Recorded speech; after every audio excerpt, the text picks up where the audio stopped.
Cuestión tercera. De la simplicidad de Dios. Después de haber conocido la existencia de un ser, queda por examinar cómo es, para conocer lo que es. Pero, como respecto de Dios no puede saberse lo que es sino solamente lo que no es, no podemos indagar cómo es, sino más bien cómo no es. De consiguiente es preciso examinar, primero, cómo no es; segundo, cómo le conocemos; tercero, cómo le llamamos. Puede demostrarse cómo no es excluyendo de él todo lo que no le conviene, como la composición, el movimiento y las demás cosas semejantes.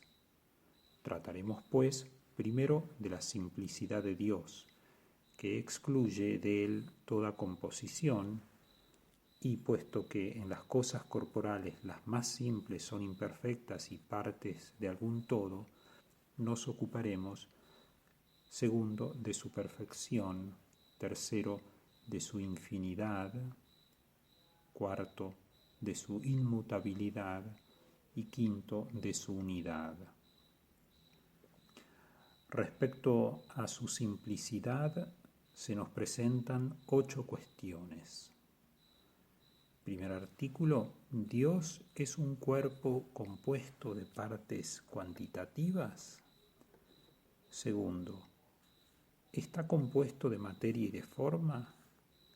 Tercer artículo: ¿hay en él composición de equidad o esencia o naturaleza y de sujeto?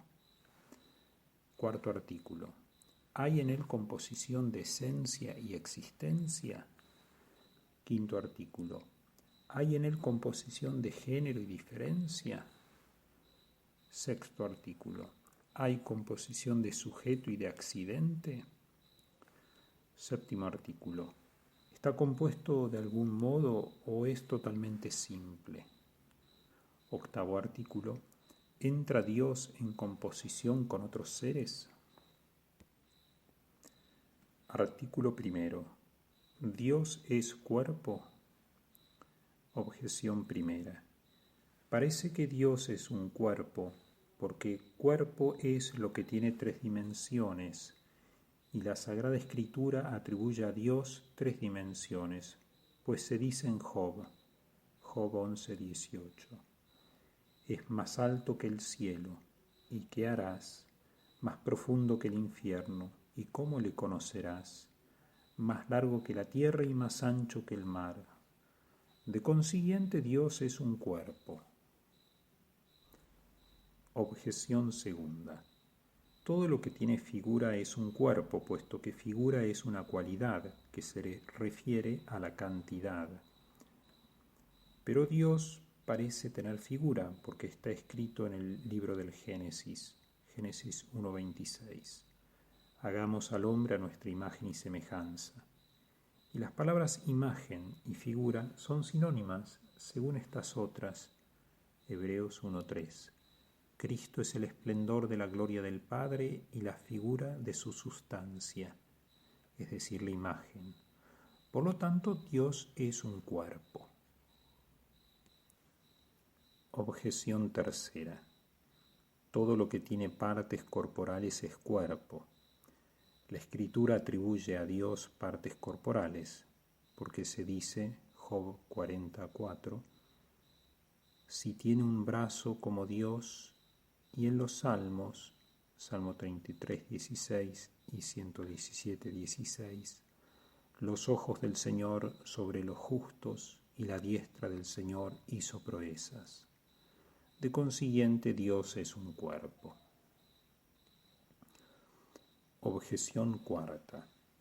El ocupar un sitio no conviene sino al cuerpo, y en las Escrituras se predica de Dios cosas concernientes a un sitio, pues se dice, he visto sentado al Señor, Isaías 6:1.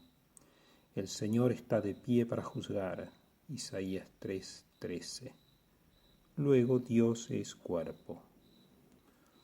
Objeción quinta. Solamente un cuerpo, o alguna cosa corporal puede ser un término local hacia el cual marchemos o del cual nos alejemos.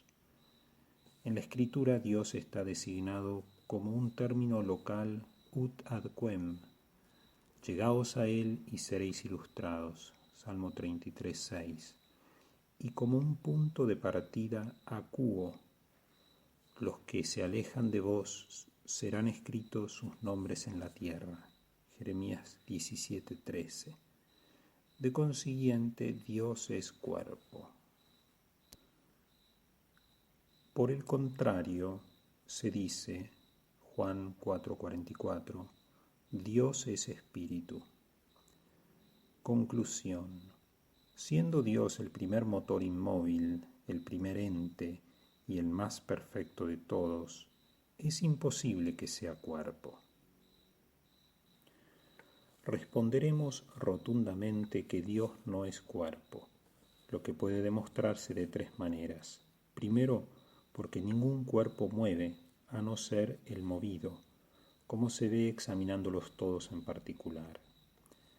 Ahora bien, queda demostrado más arriba, cuestión segunda, artículo 3, que Dios es el primer motor inmóvil. Luego es evidente que no es un cuerpo.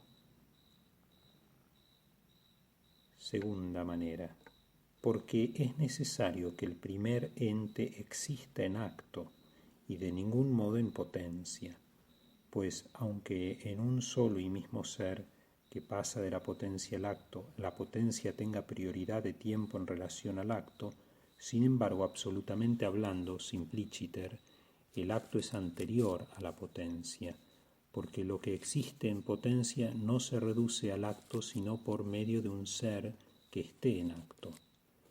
Pero se ha demostrado, cuestión segunda, artículo 3, que Dios es el primer ente. Luego es imposible que haya en Dios algo en potencia, y como todo cuerpo existe en potencia, puesto que, por lo mismo que es continuo, es divisible hasta lo infinito, dedúcese de aquí que es imposible que Dios sea un cuerpo. Tercera manera, porque Dios es el más noble entre los entes, según lo demostrado, cuestión segunda, artículo 3. Pero es imposible que un cuerpo sea el más noble entre los entes, porque o tiene o no tiene vida. Si la tiene, es evidentemente más noble que el que no la tiene. Y un cuerpo viviente no vive en cuanto cuerpo, porque entonces todos los cuerpos vivirían. Es preciso, por lo tanto, que viva por medio de otro ser, como nuestro cuerpo vive por medio del alma.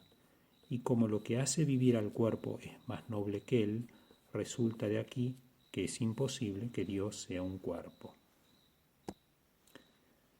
Al argumento de la objeción primera contestaremos que, según lo expuesto, cuestión primera, artículo 9, la Sagrada Escritura nos presenta las cosas espirituales y divinas bajo semejanzas corporales. Así, cuando atribuye a Dios las tres dimensiones, designa con el emblema de la cantidad corporal la cantidad virtual que en él existe. En efecto, por la profundidad denota la facultad que tiene de conocer las cosas más secretas, por la altura su superioridad sobre todas las cosas, por la longitud la duración de su ser, por la anchura la extensión de su amor que todo lo abarca.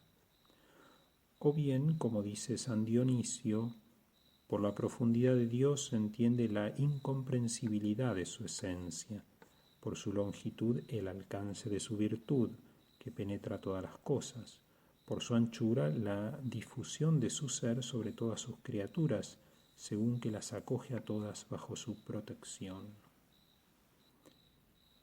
Al argumento de la objeción segunda contestaremos que cuando se dice que el hombre ha sido formado a imagen de Dios, no se habla de su cuerpo, sino de la parte de su ser que le coloca por encima de todos los animales. He aquí porque en el Génesis, después de haber dicho, Génesis 1:26, hagamos al hombre a nuestra imagen y semejanza, añade el texto sagrado, para que mande a los peces del mar, etc. Ahora bien, el hombre es muy superior a todos los animales por la razón y la inteligencia. Luego, por la razón y la inteligencia, que son incorpóreas, es por lo que está hecho a la imagen de Dios.